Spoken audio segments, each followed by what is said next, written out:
Hey, what's up, everybody? Welcome to Etcetera Live. I'm your host, Kelly Barrett. Really excited today. I have a couple of guests from Vancouver. I have Mark Anthony Richardson and Chelsea Rose from Vancouver's Ophelia Falling. Hey, guys. How you Hi. doing? So good. How are Welcome. you? I'm doing great. Really excited. I've been looking forward to this all week. Yeah. So we have a lot to talk about, starting with your debut album that just came out in October. But I want to take a second to introduce you and give you a chance to tell you a little bit about who you are. And we're also going to touch on James, Sylvie, and Chris, the other members of the band who unfortunately aren't here with us today. So Chelsea, maybe we'll start with you. What do you want to just tell us a little bit about Chelsea, how you got your start in music? Sure. I have been singing since I was a little girl, performing since I was a kid. I come from a very musical background. My father is a musical director and piano player. Almost everyone in my family is musical in some way. So I grew up singing in choirs and did professional choirs until I was, 20 something, and toured all over the world doing that. And somewhere in there, I quit university. I was doing classical voice at the University of Victoria, and I decided it just wasn't my jam. So I quit that, and I joined a metal band in Victoria. And I was like, yes, this is where I belong. Out your home, eh? Yeah. I was able to move. I didn't have to feel so rigid as I felt in classical voice. So I was excited by that. But I also do musical theater for a living. I am an actor. And so I do professional stage work all the time, lots of plays and musicals. So that's kind of my thing. Wow, well, that's a lot. Hey, Chelsea, did I just hear you say that you traveled all over you toured all over the world? Yeah, I've been to all over North America, Mexico, Eastern Europe. There's a couple of tours that got shut down that were supposed to happen in other areas, but yeah, I've been quite a few places. That's really exciting. So just a really well-rounded entertainer for sure. Yeah. Yeah. And Mark, I'll pose the same question to you. I also come from a musical family. Both my parents are professors of music at Brandon University in Manitoba, retired now. I started playing guitar at 13. Never looked back. I mean, I have a couple of degrees in guitar, classical guitar, from here in Vancouver and from Brandon University. Played a lot of bands in the late 80s into the 90s. Toured around Canada, did the thing.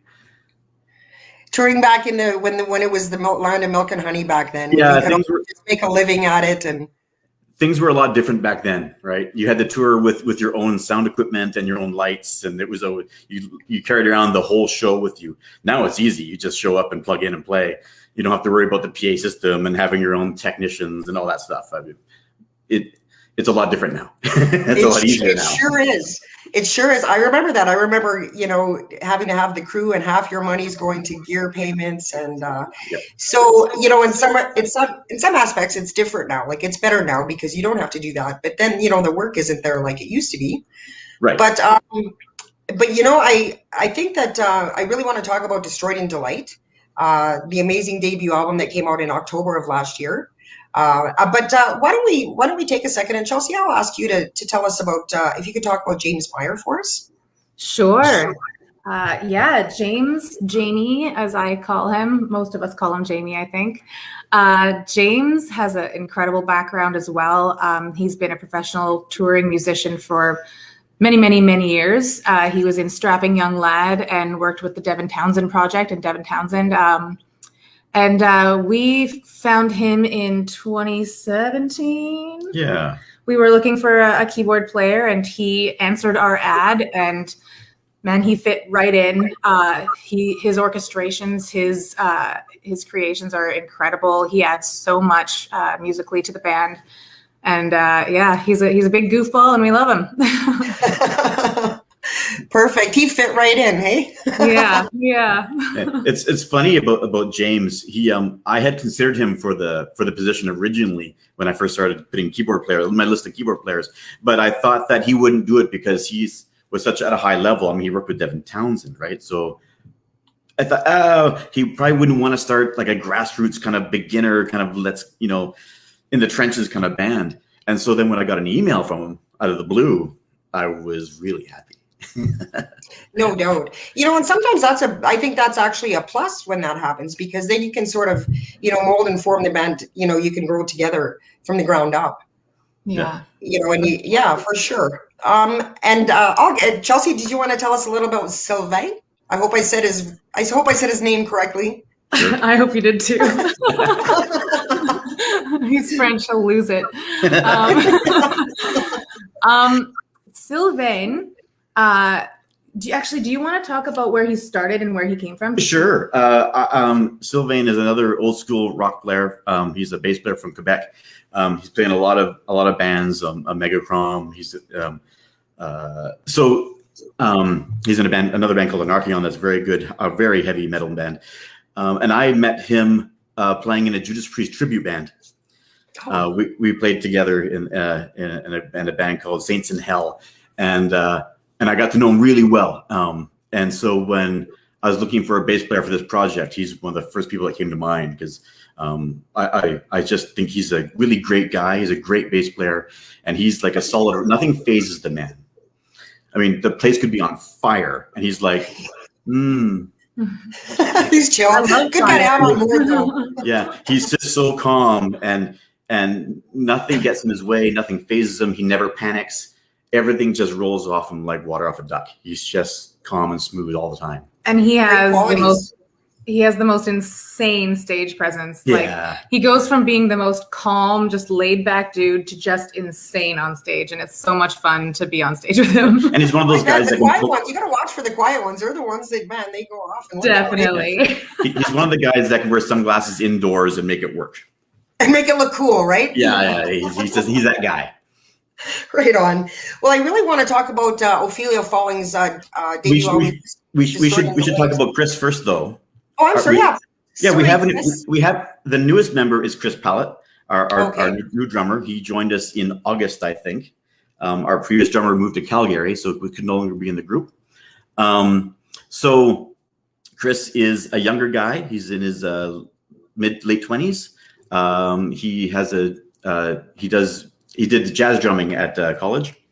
So he knows his stuff. He's got great chops, and a very, very, very nice dude, and a good addition to the group because he wants to be actively involved in the nuts and bolts of how things work. Yeah, right. He's constantly volunteering to take on projects and to do stuff, and which is nice in this time because all the stuff is nuts and bolts. There are no shows, right? There's no moments of glamour in the band anymore, right? It's all, dealing online, working on getting grants, all this types of that kind of work, right? Business. The business side, which no one likes to do.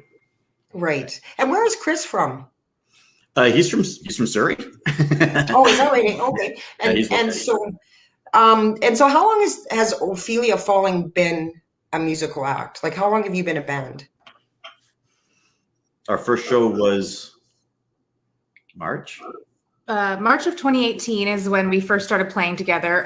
Mark started the band technically in 2013 and worked with my good friend Emily Canavan, and they wrote Tangled and Succumb to Splendor together. She ended up not being able to continue on with the project. And so Mark and I ended up getting together in end of 2016, I think.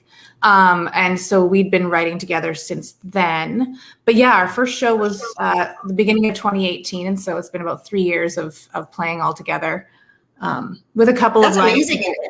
Yeah. In 3 years to have a debut album like of this caliber that's impressive. I know. Thank you. I know a lot of musicians. It usually takes them years and years before something like that comes to happen, and it's such a great album. Destroyed in Delight is the name of the album, and I have to say, first of all, I love your band name. I love Ophelia Falling. I think it's such a cool name, and the reason that I really respond to it is because it suits the music. Ah, good. And I was like, to me, I was listening to Anybody's Daughter and of course the track Tangled. And what I love about your music is it immediately creates imagery for me. Great. I immediately saw, like you, Chelsea, your voice is what I would describe as hauntingly beautiful. And when Yeah, and when I hear it, I just immediately was thinking of, Shakespearean times with the woman with the hooded red velvet dress, like whipping through the forest with her sword. Yes, I'm so glad to hear that. I mean, Ophelia falling, the name actually does come from Hamlet, from the Right? character of Ophelia, and her falling into the river and she commits suicide, right? And every song that I've written, all the lyrics that I've written, which is everything except for Tangled and Succumb, there is a Shakespearean reference at some point in every single one of those songs. So for you to pick up on that without even realizing it is awesome. Yeah, it's just like immediate imagery, and that's an art form for me. I'm big on lyrics. It's kind of my thing, but when I can listen to music and immediately be transported, visually, like with stunning visuals of what you're trying to get across is really, that's talent. And Well, so, no, go ahead, Jess. a lot of that comes from Mark as well. Like when I write the lyrics and when we work on the melodies together, the words that I write come from the music that he's already written. So he'll write the main lines for the song, and I'll be like, you know what, that sounds like water to me. So they go together. When I write the words, they're going with what his music has already brought into my head in terms of imagery as well. So Right. And you're obviously both very visual. And so I was going to get back to the creative process, the writing process for a minute. And so is it basically the two of you that put together the lyrics and the melodies, or is it a collective project? It varies, but mostly the two of us will get together and write the core of it, and then I go visit James, and James and I hang out for many hours in his studio, working on keyboard parts and the orchestral parts and the choir parts, and building the density, the denseness of the song that way, by building all the orchestral tracks. yeah. So he's very much involved in a lot of the cool stuff, the spices on top, right? Right. So collectively, that's a James Meyer just a thing. really good marriage of different ideas and inputs and artistic talents and whatnot. And the symphonic metal is it's just so it's not something you hear all the time. It's Not in just not Canada, so. we do. That's what I love about it. It's felt like a treat for me. It felt like, just going on a different musical journey, as opposed to just flipping on the radio and listening to the same old. And I want to ask, and either one of you can answer this. I love the track Anybody's Daughter, and I was really curious to know what the inspiration behind that song was. Wow. So that's actually the exact song that I was talking about when I thought about water. So that track was, what was it? It was one of the last ones that we did, wasn't it? One of the last ones. I think it was like the second to last song. I think Whisper was the very last one that we wrote. So Mark will send me ideas. He has most of the melodic background to the song. Then I will sit around and I'll try and come up with some words that come to me from it, a melody line that comes to me from it. And then we'll again get together and work on that. And that is the song where in the chorus, I just kept hearing water. Something about the way it was flowing just sounded like water to me. And so that one really is an homage to Hamlet. It does say the name of the band in it, which was because it is about Ophelia's suicide and her. Right. It really is exactly the story from Hamlet. It is the most obvious lyrically in terms of the Shakespearean reference. The Shakespearean, right? Yeah, we're not being very subtle at all. I love that because to me it's very. I love it because it's intelligent. Like that's intelligent. That's intelligent lyrics and intelligent writing, and I'm a big fan of that. And so the songs are primarily love, hate, and sex. Yeah, and pretty rock and roll. Who doesn't relate to all three of those? Exactly. Sometimes at the same time. Right? Sometimes all before midnight in the same day. God, Yeah. And so, Mark, what are some of your early musical influences? Wow. like as a teenager, I was very much into the new wave of British heavy metal. So I was into like Iron Maiden and Judas Priest, and I was a big Ozzy Osbourne fan, and Sabbath and Scorpions, but then also a lot of the older stuff like Pink Floyd. I was a huge Pink Floyd fan. Right. So a lot of my early guitar playing would have been like Michael Schenker, these kind of guys, or Richie Blackmore, and so I'm in danger of being stuck in the 80s in my writing, and I'm very conscious of that. So I try to take that stylistically, those kind of ideas and techniques, and I really try to update them, because I'm also into a lot of modern bands out of Europe, like Nightwish and Within Temptation and Delane and Lacuna Coil and Epica and bands like this.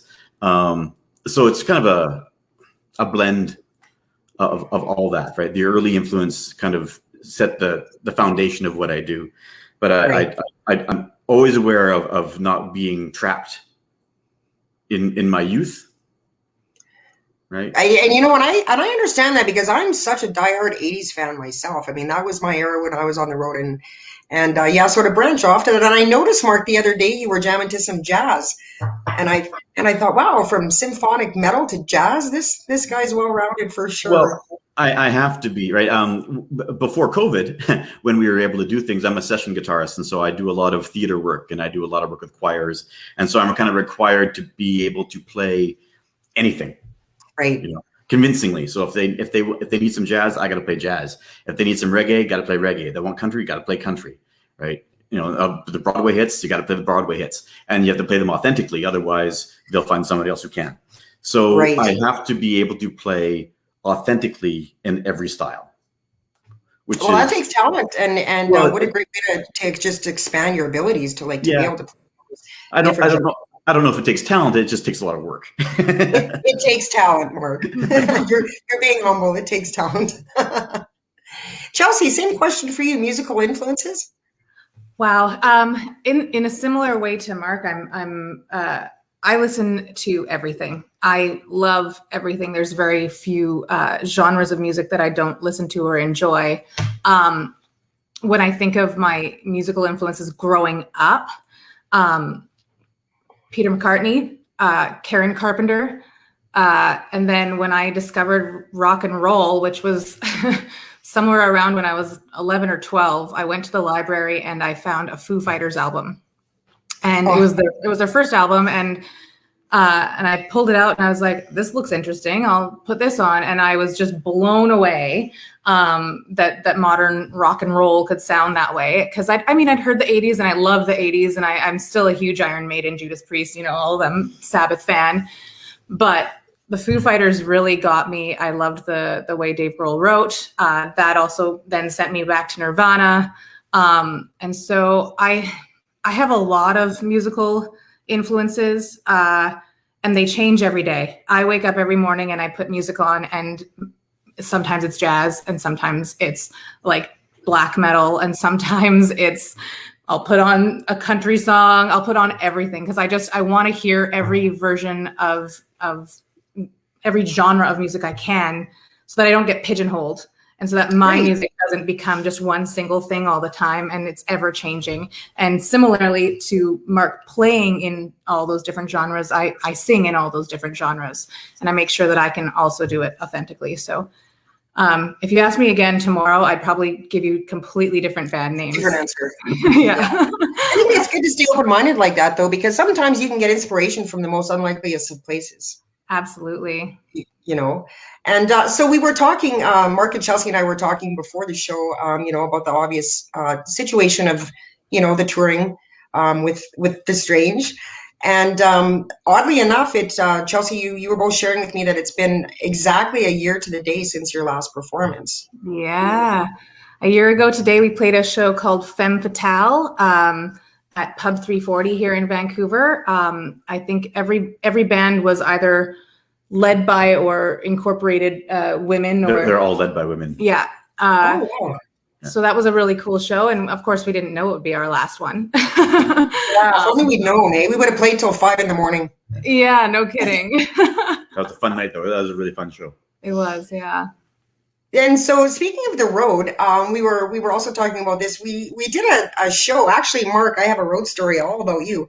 But we did a show a couple of months ago, and it was so much fun. It was one of the most fun shows I've done, and it was crazy road stories. And we just had people from all my musician friends from all over the country, pretty much, sent in their crazy, funny, bizarre road stories.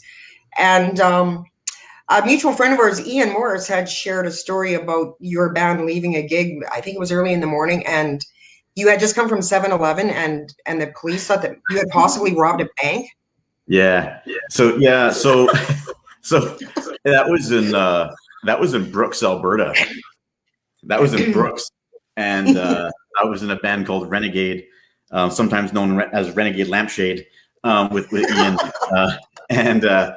and we had. And this was when you're doing a full week in every town, and then you move on to the town, do a full week. So you roll in the town on Sunday, you set up Sunday night, you play Monday, Tuesday, Wednesday, Thursday, Friday, Saturday, and then Saturday night you tear down everything, and Sunday you travel to the next town.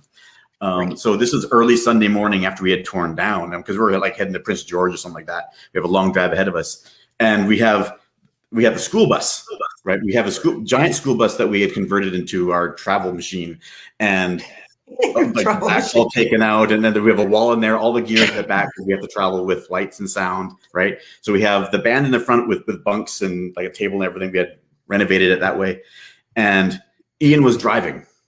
And we were there, the band was in there, our crew was in there, and we were actually taking some of the dancers from Brooks to Calgary on our way through. So there's a whole bunch of us in the front of this thing. And we're driving along out of Brooks, and there's a police roadblock. So Ian stops, and we're like, what's going on? And this officer comes out, and she's looking at and she's like this. So Ian starts to pull over, right? Because it's like we're in the middle of the street. So he starts to pull over, and she gets really aggressive. She's like puts her hand on her firearm and it's just like, stop. And we're like, Jesus, what's going on? And we had just stopped at 7-Eleven to pick up a host of really unhealthy foods for this. As you do. Yeah, so it's like 6 a.m. We got chili cheese dogs and Slurpees and like all types of really nasty stuff. And so we send our light guy out, whose name was also Ian, I believe. And Ian number 2 steps outside. He's got a Slurpee in one hand and a chili cheese dog in the other. And he's like walks up towards the police officer. And she's like, where were you guys just now? And he looks at the stuff. Apparently we were at 7-Eleven. 7-Eleven?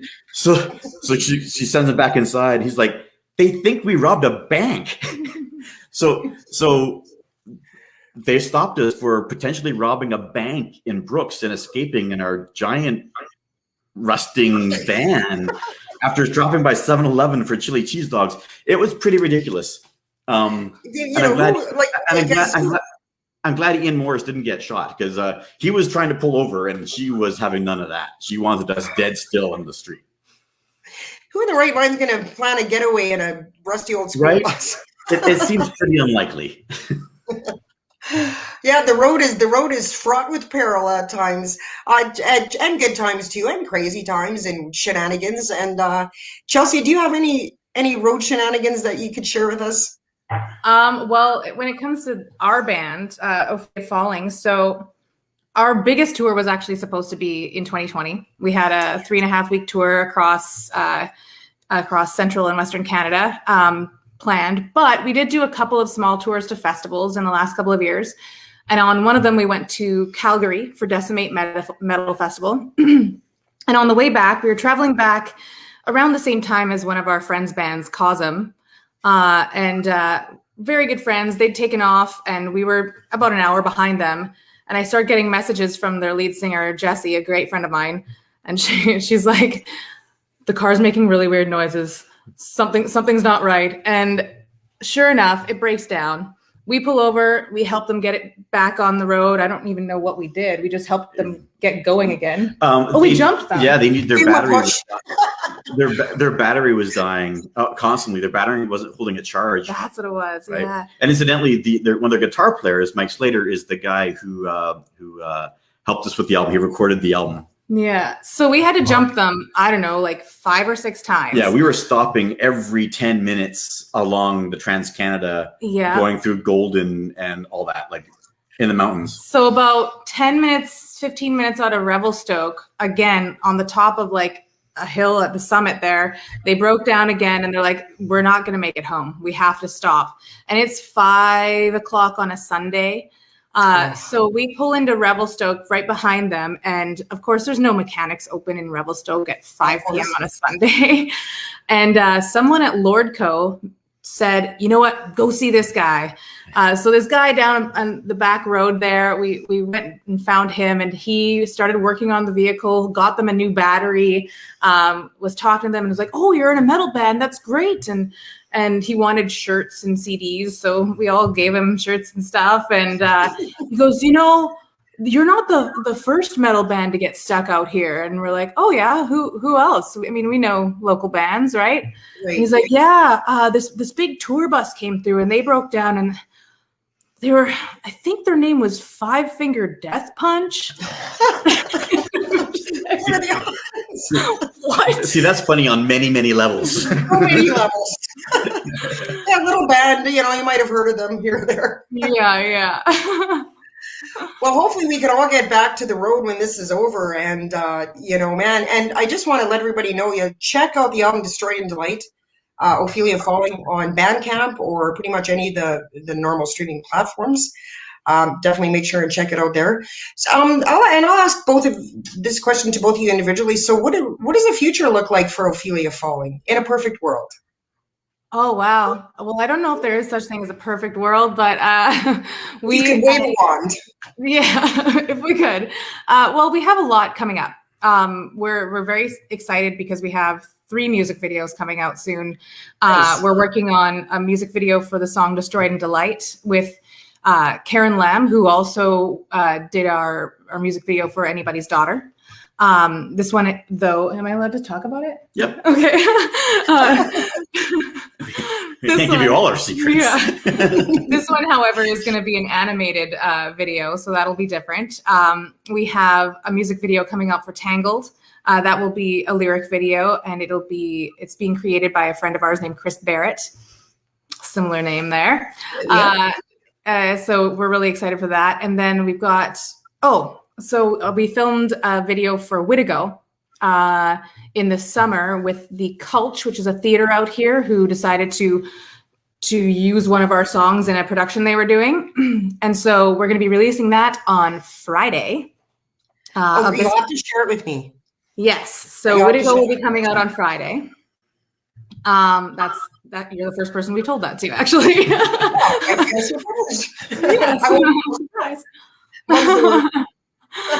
Yeah. So thank you.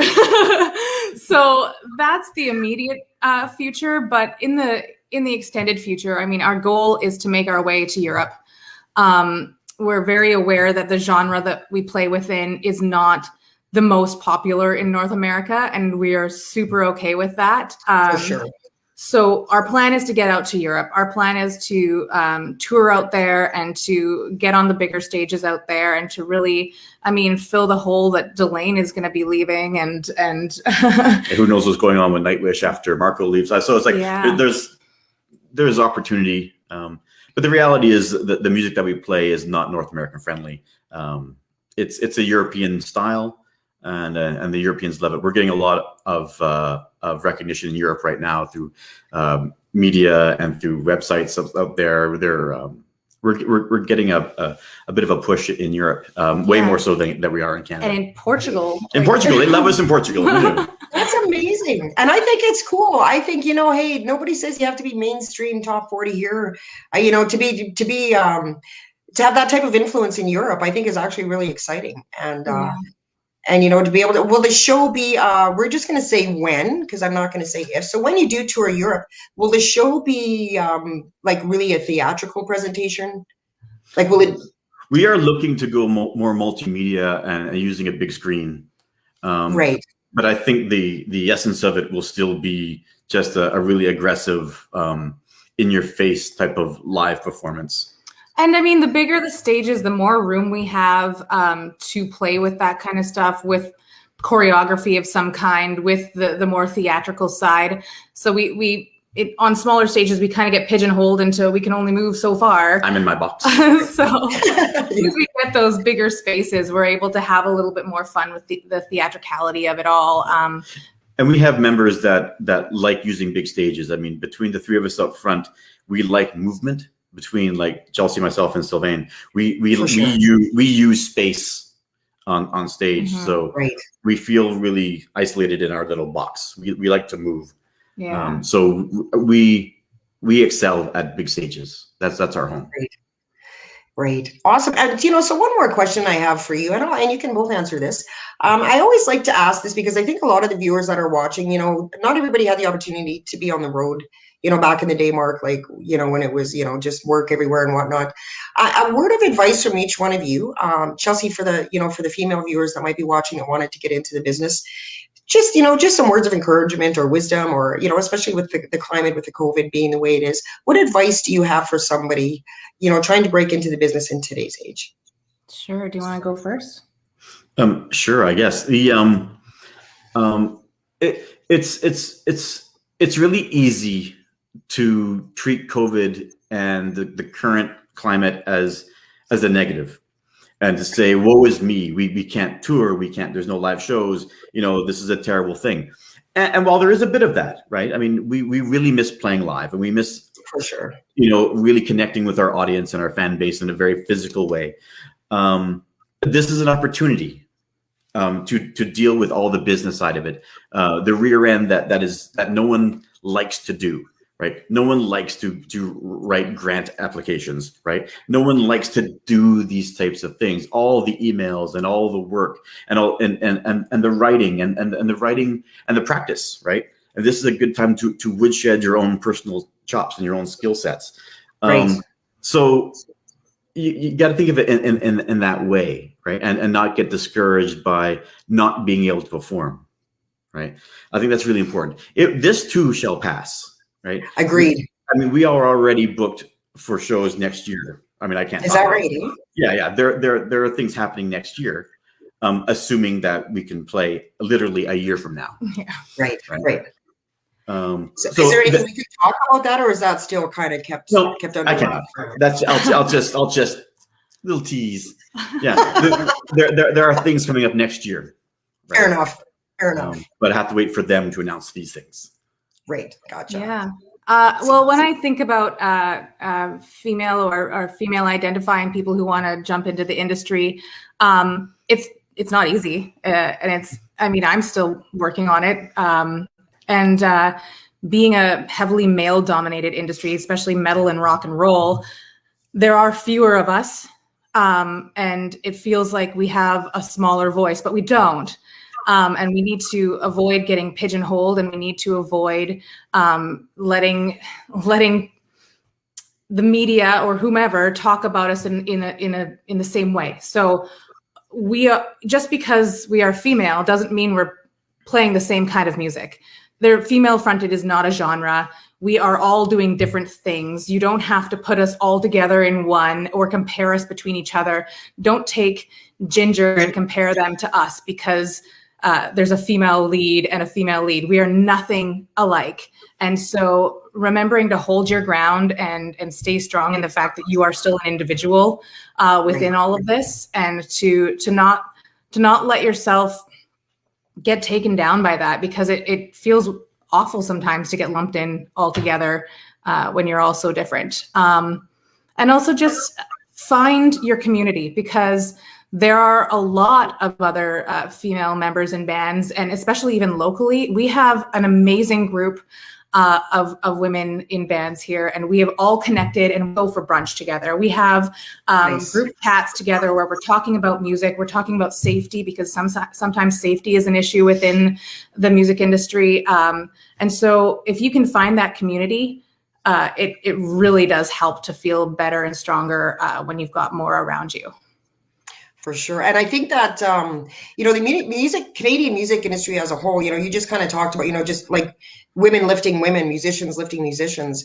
And I find that spirit is really, really strong in Canada. And I think even more so during this times, I find musicians they're so willing to support, other musicians' projects. And, I feel like there was a time, and maybe, I think, Mark, you're a little bit older maybe than Chelsea, and you can relate to this a little more, but I feel like music used to be really competitive. There used to be real competitive, and I feel like, I always like to look at the positive in things, and I feel like since the Strange over the last year, it's brought kindness out of people, and it's brought a whole new appreciation for just being able to, to put out music, and for you guys to put out this amazing album during this year. And I think it's really a great thing. And do you have that community in Vancouver? We do. Yeah. We do. It comes and goes, of course. I mean, the rock scene used to be very competitive, right? Back in the 80s and into the 90s, it was always like, my band's better than your band sucks. And, the battle of the bands was a literal thing, right? Not just hyperbole. It was like, it was a real thing. You hated each other, and we're going to beat your band, and all that kind of stuff. And I think a lot of it changed with the Seattle grunge scene, because the Seattle grunge scene had a sense of community to it. And being in Vancouver at that time, a lot of that sense of community in the 90s came up into Vancouver, and people were like, if your band does well, it means the spotlight's going to be here in Vancouver. Right. And so my band is going to be in that spotlight too, because they're going to be looking forward, because that's exactly what happened in Seattle, right? When Nirvana and Pearl Jam and Mudhoney and all these Soundgarden, all these bands are coming out of Seattle, the spotlight was on all those bands. So it behooved everybody to support each other, right? And so I really feel that. I mean, every band that makes it out of Vancouver, that does well in Vancouver, is good for everybody in Vancouver. Right. Yeah, absolutely. So I don't feel like there's much competition here. There's friendly competition in a way, but in a kind of fun way. But we are all supportive of each other. Like, I love playing. There's so many great Vancouver bands, right, that I really like playing with, and I like these people a lot, right? Yeah, it's an incredible community here, where everyone is so supportive of each other. We're always lifting up and promoting other bands, and I've never felt anything but welcomed into this community here in Vancouver and in just Western Canada, the metal scene here. It's just everyone uplifts each other. It's pretty amazing. Yeah, there are several bands in both Calgary and Edmonton that have been very supportive of us as well, and we think they're great, right? Right. And I love that mentality. I love that whole the sun shines for everybody. Yeah, it really does. And you're right, Mark. It's like, if somebody, and you're both right, if a good band comes into a certain club and they blow the roof off the doors, well, then that makes way for other bands. It brings the price up. It brings the, it just brings up the curve, and it really is a great thing. And I was going to say, it's important for those types of bands that do blow the roof off, that are doing really well. It's important for them to reach down, right? To reach down to other bands that have helped them, or just simply that they want to help. They need to pay forward, right? Pay it forward, absolutely, right? And to be somewhat of a mentor almost to some degree, right? Sure. Yeah. Well, I can't thank you guys enough for coming on the show. Guys, you have to check out Destroyed in Delight by Ophelia Falling. Once again, Bandcamp, pretty much any of the regular streaming platforms. Check it out. Mark, Chelsea, I can't thank you guys enough. And success. And you gotta please send my apologies to Chris for having to be reminded about him. Tell him I'm going to send him a nice Christmas card. Sounds good. Once again, Ophelia Falling, guys. The album is called Destroyed in Delight. Check it out. You will love it. Thank you guys so much. Once again, just to remind everybody, my guest next week will be Lee Aaron right here on Etcetera Live. So check in then. You guys take care, continued success, and I can't wait to see what's coming next year for you guys. Thank you so much, Billy. My pleasure. Take care, guys. Thanks. You too.